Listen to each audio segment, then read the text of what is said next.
This winter could be great for some and terrible for others. In this video, we'll take a look at what this winter could look like, from temperatures, precipitation, the snowstorms, and even the polar vortex in this 2024 to 2025 winter outlook. But first, comment below. Do you like winter? Some people like it, other people hate it. Let me know what you think. I like winter.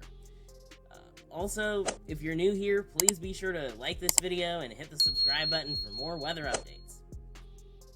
So, the first thing that forecasters look at with a winter outlook is the ENSO, or the El Nino Southern Oscillation. It's one of the biggest factors in the winter pattern across the US, and with the El Nino Southern Oscillation, basically we're looking at whether the water temperatures in the Pacific near the equator are warmer or cooler than normal. If they're warmer than usual, that's considered an El Nino. If they're cooler than average, that's considered a La Nina. And if they're close to normal, then that's an ENSO neutral. The phase of the ENSO has a major impact on the winter weather pattern across the US.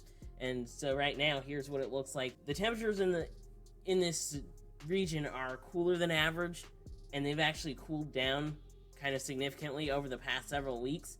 And La Nina is when the temperatures go down below half a degree Celsius below average. Right here you can see that, anything above that half a degree below average is ENSO neutral. Anything below that is going to be La Nina. And so we're going down into that La Nina. And it's supposed to, as you can see here, it's supposed to go into the winter. They're showing it kind of fades out on some of these models. They're kind of showing it fades out, by February, but most of the models are showing that that we stay in a weak La Nina through the winter. And yeah, so that this La Nina is supposed to be in place during the winter.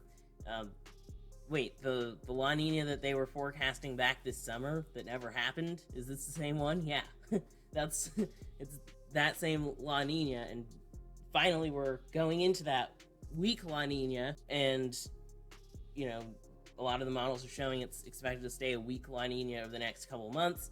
And this is a dramatic change from last winter, when basically we had a strong El Nino in place for the winter. Now we're seeing a La Nina. It's a weak La Nina though, and some of the models are showing a more consistent La Nina than others, but that's pretty much what we're looking at. And typically, in a typical La Nina, you're gonna see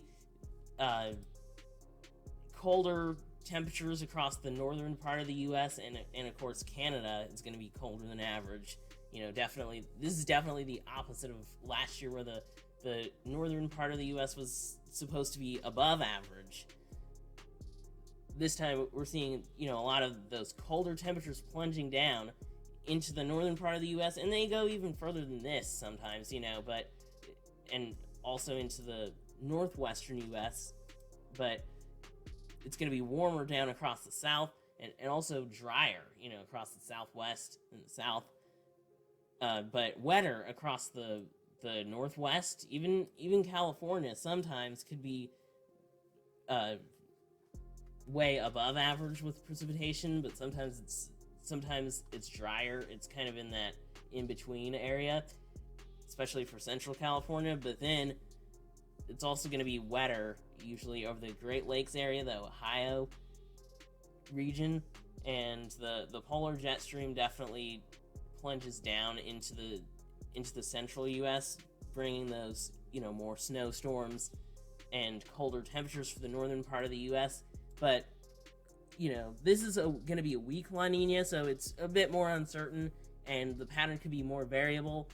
And even with a regular La Nina, it's not guaranteed to look exactly like this, but it just gives a general idea of what it typically looks like, what happens in a typical La Nina. Let's take a look at what some of the forecast models are showing. So the CFS model is showing that in December, you have way above average temperatures across pretty much most of the U.S. I don't know, that's possible, but but then you notice by January you do have colder temperatures stacking up in southern Canada, starting to go into the Pacific Northwest, but then you do have over the southeast, even going into the Midwest, way above average temperatures, especially. And then February you get a lot more colder coming to the northwestern U.S., even down into California, but really hot temperatures, I guess, way above average temperatures across the southeast, and especially. And then March it kind of evens out. You have still cooler along the west coast, and then still warm in the central U.S. and the southern U.S. especially. That's what the CFS is showing in terms of temperatures. Here's a look at the precipitation. It's showing definitely really dry along the west coast. Maybe the drought returns to California. Hopefully not, but it could. And then in the southeast, you see below average precipitation. And then in January, it kind of changes. You have a lot of rain for the northwest, the Midwest, even going further south. It's showing a lot of above average precipitation, but Florida still pretty dry. The Southwest also looking pretty dry on this model for January. Then going into February, kind of the same thing, but a lot of the above average temperatures even reach further down. And then you have the northwestern U.S., the Great Basin, kind of above average precipitation. And then for March, kind of the same thing, maybe a bit less above average for some areas, but still a pretty active winter storm pattern probably would be in place for the winter on this model. The CANSIPS is also showing above average temperatures in the western part of the U.S.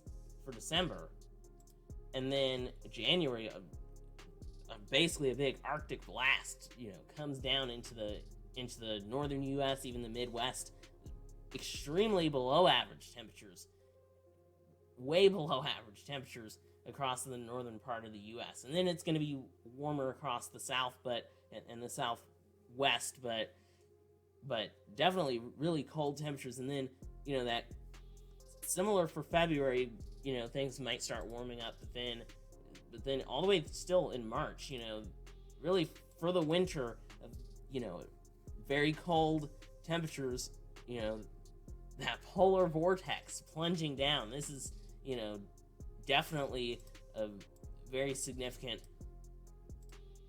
Arctic air mass that's being forecasted on this model. In terms of precipitation, not very significant across most of the U.S. And right now there's pretty much a lot of the U.S. is in drought conditions. It according to this model, it's not really showing much rain at all. That's not going to be good. I don't think this is exactly going to happen like this, but that's what the CANSIPS model is showing. And then this is the NMME model, basically showing above average to near average temperatures, maybe cooler temperatures by February for the Northwest and southern Canada.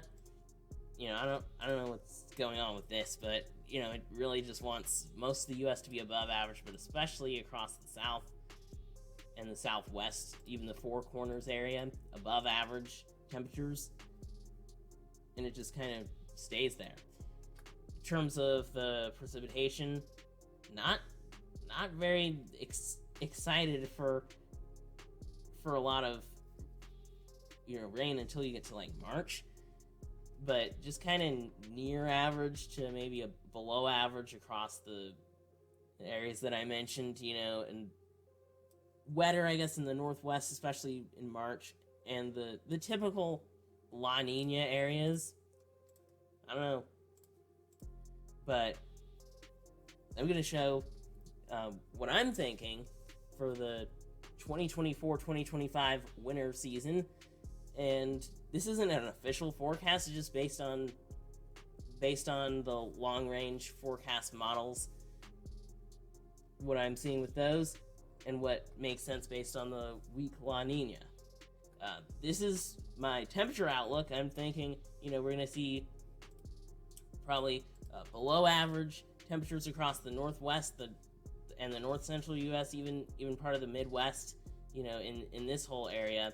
And then above average temperatures in the southwest, that Four Corners area, going across the southeast, even up the East Coast, where it could be above average, but especially, above average consistently in the southwest, especially southern Arizona, southern New Mexico, and southwestern Texas, and consistently, I think the highest chance really of below average temperatures is, the far northern U.S.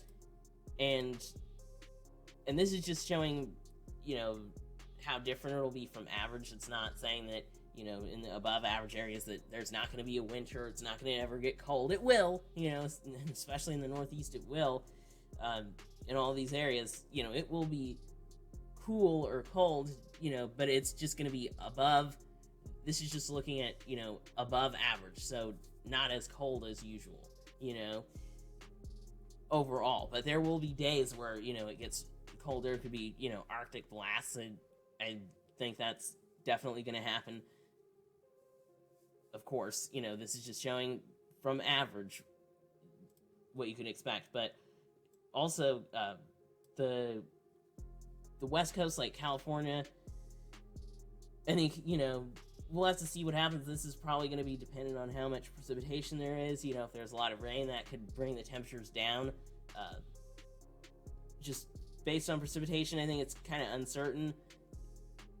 It could be above average in some of these areas, below average in some of these areas. I'm kind of thinking the below average temperatures might come down a little bit further south. We'll see. Also, Alaska going to be below average for part of Alaska, except further north, above average. Hawaii going to be probably above average. It's just going to be warm. And then in terms of precipitation, we're looking at above average precipitation for the northwestern U.S., definitely. And then also for the Midwest, the Ohio Valley, even down to like Kentucky, Tennessee, I'm thinking, above average precipitation. And then I think that Hawaii will be above average, western Alaska above average, but down across the Gulf Coast, the southeast Florida, going to be really below average. Even the southwest, I'm thinking, going to be below average. That's, where I think is most likely to have precipitation below average.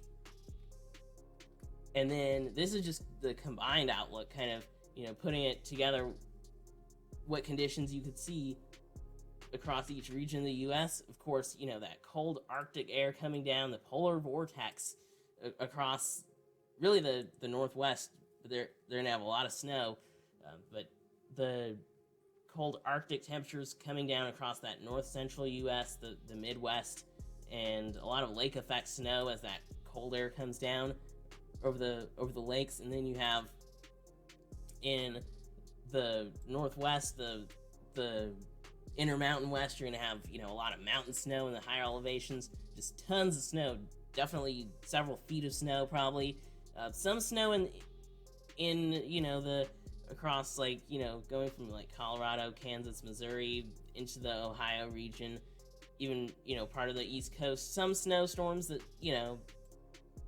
and it'll probably get cold, but maybe near average snowfall. And then of course nor'easters across the Northeast, and then the Pacific Northwest along the coast, cold and wet. California cool with rain. The Southwest is going to be warm and dry. The South warm with some rain, just below average. And then a variation in between here. There could be snow, but it really depends, because you might have overall above average temperatures, but an Arctic blast could dump, if you have a snowstorm with that, an Arctic blast could dump several inches of snow. And then for Alaska, you have, cold Arctic conditions. And in Hawaii, they'll have rain,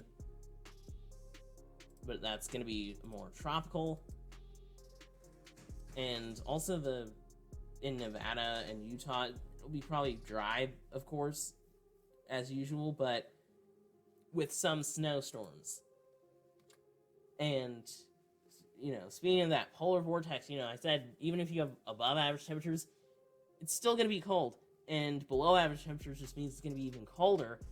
And you can have, definitely a powerful Arctic blast that plunges down or something, and that could really, bring those temperatures down by a lot. And so this is, speaking of the polar vortex, the probability of below zero temperatures. And so this is just the chance that you see temperatures that plunge below zero, even if it's just once this winter. I think you have a 0 to 20% chance, along the southeast, southern Texas, even the southwest at lower elevations, and of course California, along the coast. 0 to 20% chance. It's not, not likely. Pretty much not going to happen. That would be record-breaking low temperatures for the most part. And then 20 to 40% chance is still unlikely in, going across parts of the South, even going, along part of the East Coast, like right on the coast. I don't know. It's probably not going to happen. But then also some of these not super low elevations, but not super high elevations either in the Southwest, it's not necessarily likely.